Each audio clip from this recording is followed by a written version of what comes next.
Good evening, everyone.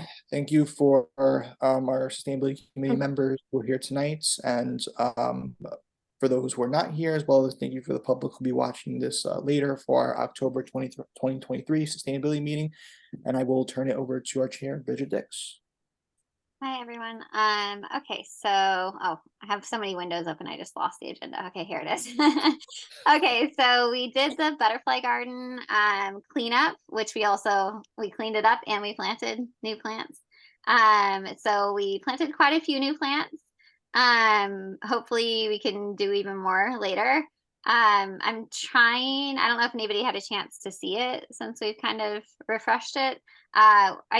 I do have a few photos I'll share later via email. But it looks really nice. And I think one of the big things with the pollinator circle, as I'm calling it, is that the grounds crew, our DPW, they don't really know the difference between the plants, like the native ones and weeds and stuff. So like actually setting a schedule to go out there to maintain it like every few months, and they'll of course help, would be really useful because it kind of just gets totally like it's not a it's not a field of like wildflowers, obviously, like it's meant to be a little bit more contained. So it does need to be maintained in some sort of way. And that's sort of been our problem so far, is that there just hasn't been any maintenance other than like watering it. Which I know Greg has been doing. So thank you, Greg, for doing that. But right now it looks really nice. So hopefully we can keep it that way. I just think we might need to do some things a little bit more regularly over there if we can, and maybe get some like gardening clubs or gardening people involved that want to help maintain it. Because I know in Rye and Harrison, and a lot of other villages and towns around, they have like a group of gardeners that will maintain like certain plots, you know? So it'd be nice to have, and I'm willing to help, of course, and continue doing that.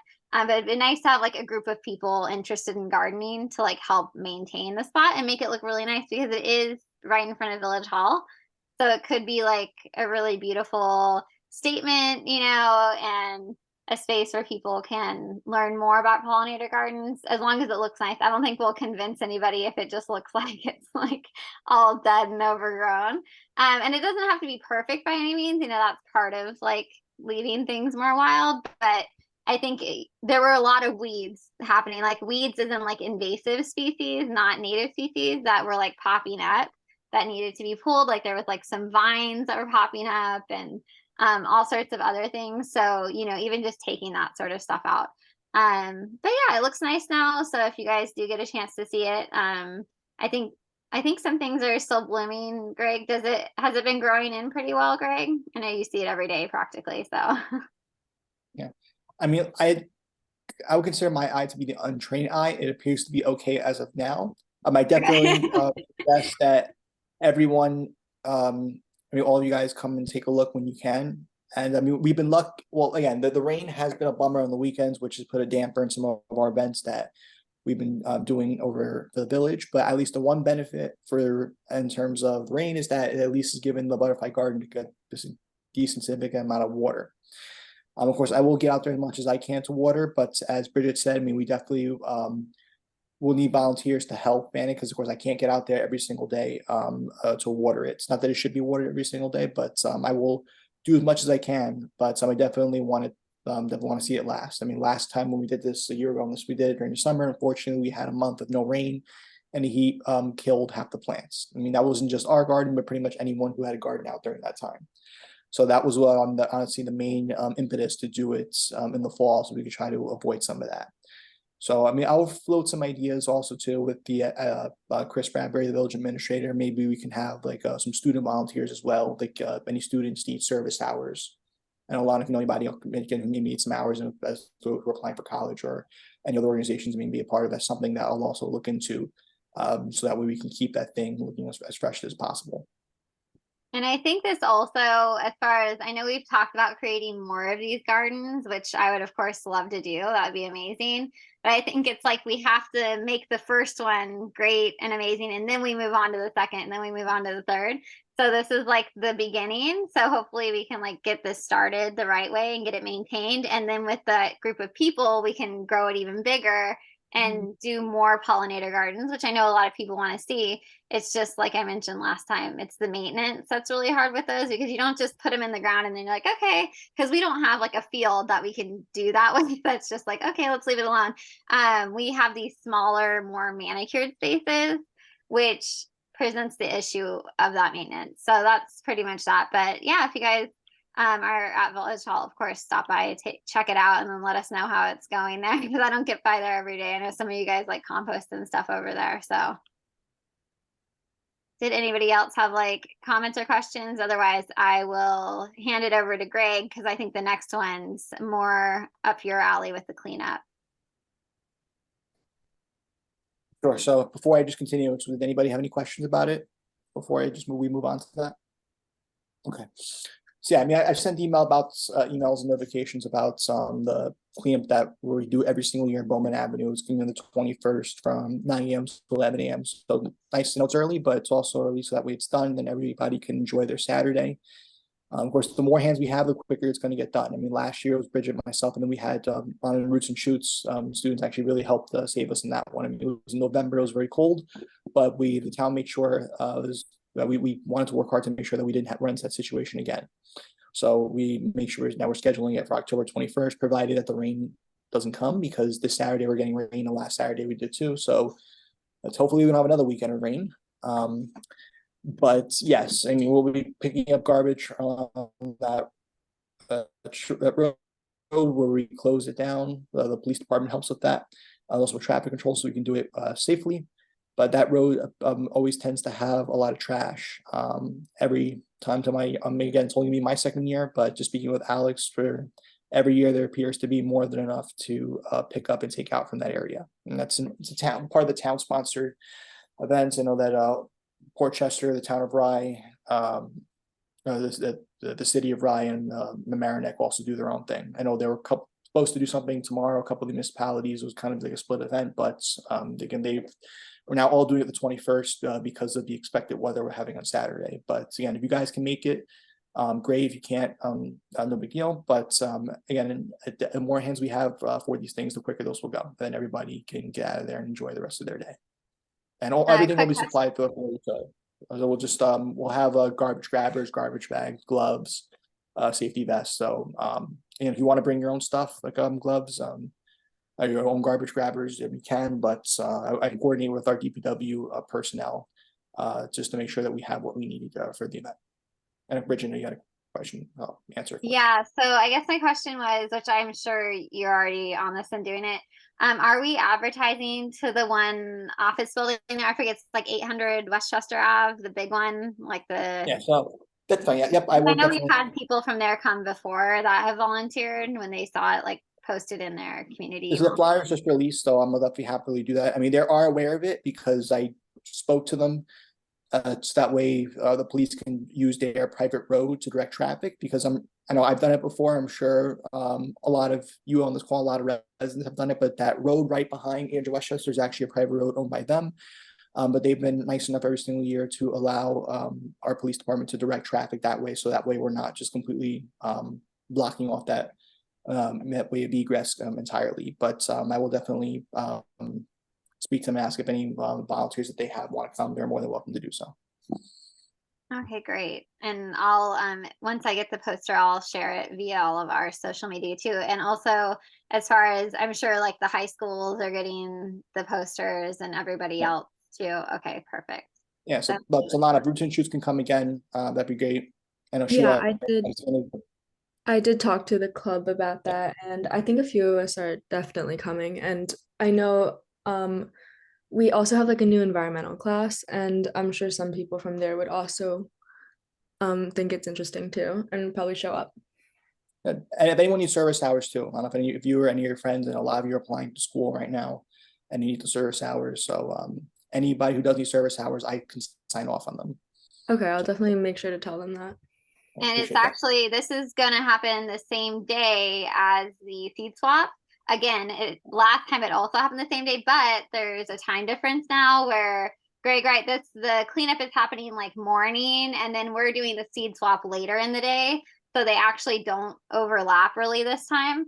So that way I should be able to go to both then to help with the It's 12 to cleanup as 2. well. So as soon as it's over within an hour, again, 12 to 2. I spoke to library, will have everything set up for us. I've already coordinated with them that they will have tables and set up and everything. Well, hopefully we have good weather, because the only downside is, unfortunately, they just can't accommodate us if it rains, because they have other events going on indoors. But I definitely just want to give another thank you to them, because they've always been great about letting us use that property. It's a really prime location, because when it's raining, as it did the last time we did this, we're able to go inside. Even if the option's not available to us, using their front, their lawn on the front part of their property, we definitely have people walking by, and oftentimes the passerbyers just come to stop just to check us out, because they're curious, and then we're able to give them some seeds. Yeah. So it's a very nice location that we have there. Yeah, it's always, so far we've had it, I don't even know how many times now, what, 3, 4, 4 times, something around those. And it's been really successful each time, and we haven't, a lot of people have shown up that were just kind of on their way other places or heard about it, who knows where. So we've always had quite a few people show up to this event, which is really nice. We've even, last time was the first time I saw quite a few people coming from other towns, even like across Westchester, to come to the event. And they contributed seeds and did the swap. So it's kind of becoming like bigger and bigger each time. And we do have a lot of people that ask us like, oh, when is the next one? Like, I want to come. So it seems like it's something that's exciting, and people of course get something tangible. They get the seeds, and some people bring like little baby plants and stuff. So I think it's a big hit, and it doesn't cost us any money, which is nice too. So if anybody wants to volunteer for that, also, usually Portchester Sustainability, they co-sponsor this event with us. They usually have a few people from their end, which typically like 4 or so people is fine, and that's a good amount to hand out all the seeds and everything. But just one thing I just forgot to mention with the Bowman Avenue cleanup is that, again, you could park across the parking lot. I spoke to Windridge, which is again which is who owns the Rye Brook Shopping Center. I spoke to the property manager. They just asked that if possible, if you can just park by the parking lot in front of Chipotle. But other than that, though, they have no issues with any potential volunteers using their lot for the duration of the event. Great. Okay, so does anybody have anything about the seed swap? Otherwise, I'm going to give it back to you again, Greg, because it looks like Sustainable Westchester is the next thing on the agenda. Any seed swap or Bowman Avenue? Again, any questions on that before you move on to the next thing? Okay. Yeah, so for those who were here last month, again, for those who wasn't, I'll just do a quick recap. So last month I just talked about how the different the prices, some of the, there's been a little bit, we've had some calls to the village about why the Sustainable Westchester, it's a 2-year fixed agreement that starts from November 1st of 2022 to November 1st of 2024. And well, at the moment, their price for both their regular plan as well as their green energy plan. And I want to be clear, it's only electric that this ESCO covers, which their ESCO is Constellation Energy. But as now, kind of its prices have been lower, and there were a couple reasons for that. One of them being is that why the prices were initially expected to be higher, geopolitical, including the war in Ukraine. Unfortunately, Russia does happen to be a big major energy supplier, so there were concerns pretty much all over the world. And even Connet was telling us that they were expecting huge price increases. That didn't happen for a number of reasons. One of them being that we had that year a very warm winter. And others that are definitely way above my, of course, pay grade and understanding to really kind of explain to you, but just to give you guys an idea of where we are. But I did speak to Sustainable Westchester, and I asked them in coordination with the mayor and the village administrator that they can come to village board of trustees meeting just to give an update, since we're approaching the half-year mark, the 1 year mark and the halfway through the program, which they have agreed to do. So it's just pretty much heads up to all of you and to anyone be watching this, and I'll send out notifications on the village social media pages, and I'll ask the village administrator, because he's the one who typically does the email blast. I'm typically the one who handles the social media. If we can send us notifications as a reminder that October 24th, Sustainable Westchester representative will be coming to give an update on the program. So if you guys can make it, you guys definitely welcome to come in person, maybe ask any questions that any of you may have or anybody who's watching this may have. But if not, of course, you can watch it after the fact, just to get yourselves an update on this 2-year agreements. But does anybody have any questions regarding that before we move on?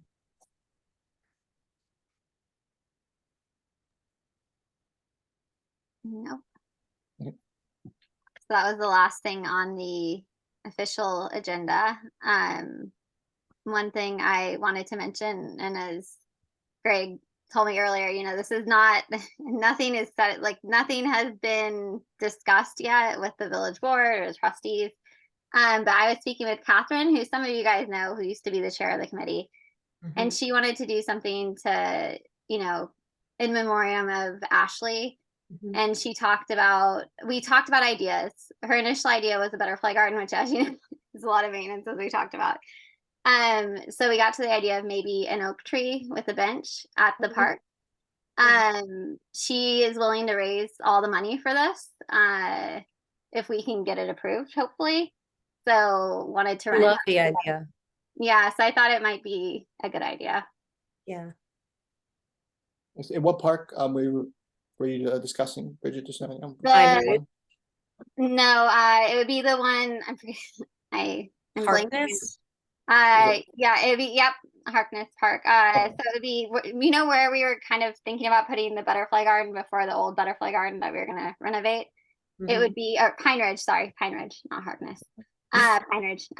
Back to Pine Ridge, yes. Yeah, Okay. Pine Ridge. Because we were planning, we had that spot where there was the butterfly garden that had kind of not been maintained. That's Rye Hill. Rye Hills, Rye- yeah. Rye- Okay. well, Oh Rye my Hill's God. one is So many better, parts. yeah. Okay. I don't know which. Well, we hadn't okay. actually, but in reality though, me and Catherine in talking, we hadn't discussed which park. We had just said, I had just said, oh, you know, we had thought about doing a butterfly garden over here. But so maybe instead we could do a tree, you know, something like that. But it could really be at any park, you know, it doesn't have to be at one or the other. It could be wherever it would work best. We just thought we wanted to do a more mature oak, like get a bigger oak if possible to plant. You know, oaks are great for biodiversity. A lot of animals utilize them. So, and then have like a nice recycled bench underneath with a little plaque or something. And that would be low to no maintenance. It would just need to be watered initially. And then once it's in there, it's in there. And that's, you know, also we wouldn't have to worry about constantly trying to upkeep it. Especially for a memorial garden, you don't want it to like, you know, go to ruins after a while. So That would be perfect. yeah. So Greg, as far as next steps for that, I know we have to approach the village board. Even before that, though, the 2 people we should approach first, it would be the village administrator, Christopher Bradbury, and as well as Robert Bertolacci, who's the superintendent of Parks and Recreation, because he's the one who has jurisdiction over all of our parks. So he would have to sign off on it, as well as Chris. I mean, the village board, they would approve any donations that we take. So again, if any big donors for the project, the village board has to approve all that.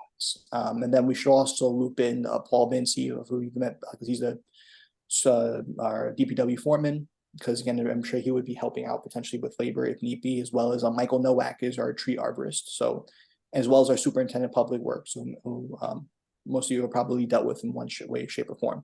So they will be the ones that I would communicate with regarding this. Okay. Which is totally fine. Again, I'm happy to run it by them and see if it's definitely feasible. Again, I have no personal objections to it. Yeah, and I think it's the most doable of all of the ideas so far. And I have seen, you know, at certain parks, I know there are spaces where, in my mind, I can see a tree going with a bench and it would fit in just fine.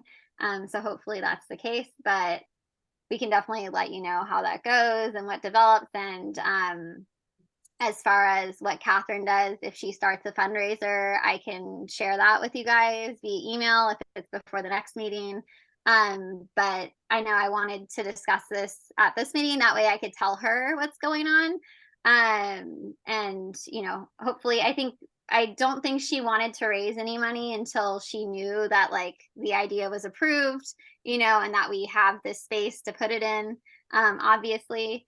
So I think she's just waiting on that, and then she's totally willing to like get the ball rolling and to fundraise this, to hopefully cover 100% of the expenses for it.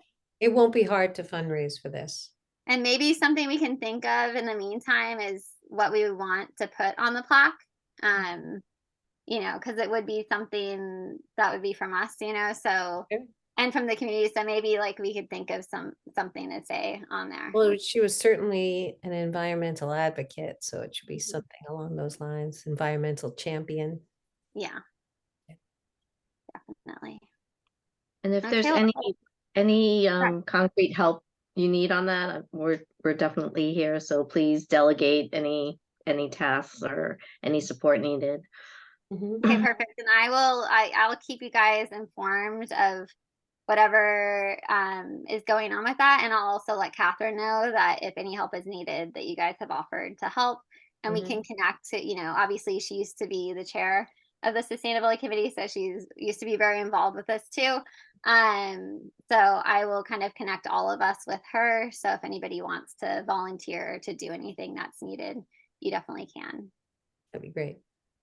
So just so, this is an oak tree, just so I know what to exactly, something if we're to start with proposing to the people. An oak tree, and we specifically talked about the oak tree and getting a larger tree that's a little bit like maybe already a couple years old to plant, not like a little teeny tiny, but like a little bit of a bigger one.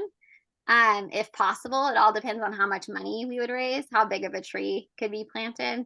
But mature oak trees are really useful for the environment. So hopefully one that is a little bit bigger than just a And you said little. with a plaque too, potentially. Right? And yeah, and a bench with a plaque for underneath it. So I guess as far as what the DPW, what we would need from them is we would need them to dig the hole and plant the tree. And maybe even pick up the tree potentially. I don't know if they deliver this, you know, I don't know if they would have to pick it up from the nursery. Or Well, if that's the something I'll nursery speak would to bring it. Michael Nowak about, since Michael Nowak, again, is our tree arborist, so he can maybe fill me in on that. Yeah, and maybe I know that he also is able to order trees. So maybe that's something we ask him if he's able to actually like order us a tree wholesale, and get that delivered so that we don't have to go through like a more expensive avenue, because then we can allocate more of that money to the tree and the bench. So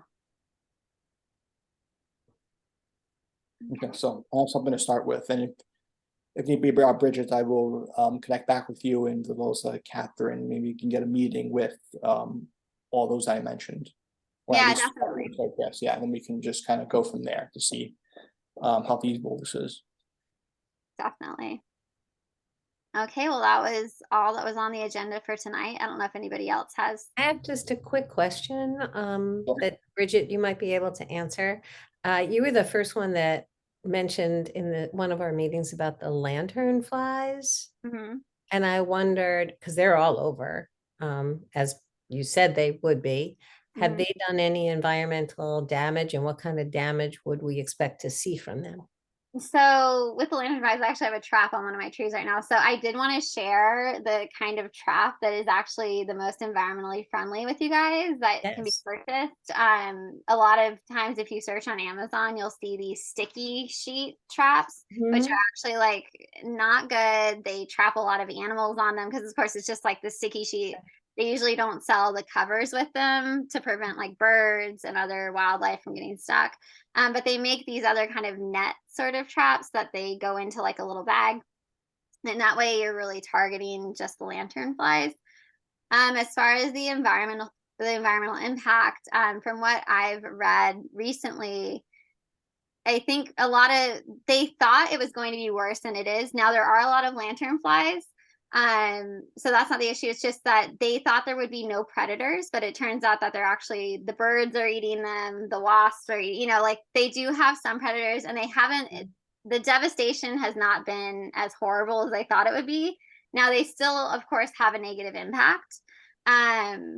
but it hasn't been like world ending. And one thing that I was recently researching, because I did find some on my birch tree, I have a mature birch tree in my front yard. And they love those trees, so they were all over it. That's the one that has a trap on it right now. And from what I read, they don't kill typically mature trees, but they will kill younger trees and saplings. So those are the ones that they're killing. And one of the big things that they try to get people to do is to eliminate the tree of heaven, because that's really the tree that they love and that they put all their eggs on. So if you get rid of the tree of heaven, it really helps eliminate the lantern flies. And also looking for the eggs and like scraping them off if you do have like a birch or an oak, one of the trees that they prefer. But at this point, I don't think they, it's kind of a mixed bag at this point. It's really more devastating for farmers with like grape crops and things along those lines. But I know we're seeing them everywhere. They're all over the place. I had one actually like on me the other day. I was like walking around like, oh my God, like what is that? It was like on my shoulder. Yeah. But I know they said one thing I recently read too, was that like a lot of people are like, oh, squish them. And they found like in studies that it's such a minute amount that you can actually squish. It really doesn't make a difference as far as like numbers go. So they were like, it's okay if you don't want to do that, like it's fine. But it's a way to like, they said it's a way to get people involved and like feeling like they're taking back some power to like get rid of them. But yeah, so I guess it's yet to be seen, what happens with them. And I put out that trap, which seems to be working decently well. And there's no chemicals, it's literally just like mesh with like a bag that they end up going into, because they crawl up. That's how they get up on the trees. They crawl upwards. So if you have something that they go into on there, they can't go any further. So it seems to be working well. I can send you guys the links, and I know something else that was mentioned in the emails that I saw regarding Halloween, which I will share a post on our sustainability page, is the fake cobwebs that people use, like the ones that are like the sticky ones that you like have to stretch out. And people were asking, are those dangerous for wildlife? Like, do wildlife get caught in them? And the answer to that is yes, they do, although it's not super common. Like you don't always see owls on them, it can happen, and it's definitely not the most environmentally friendly thing. Like I always tell people they should put those indoors and use other things, because birds can get caught in there. I've seen hummingbirds caught in there, butterflies, because imagine it's like if our hand was even in there, it'd get stuck. So same thing.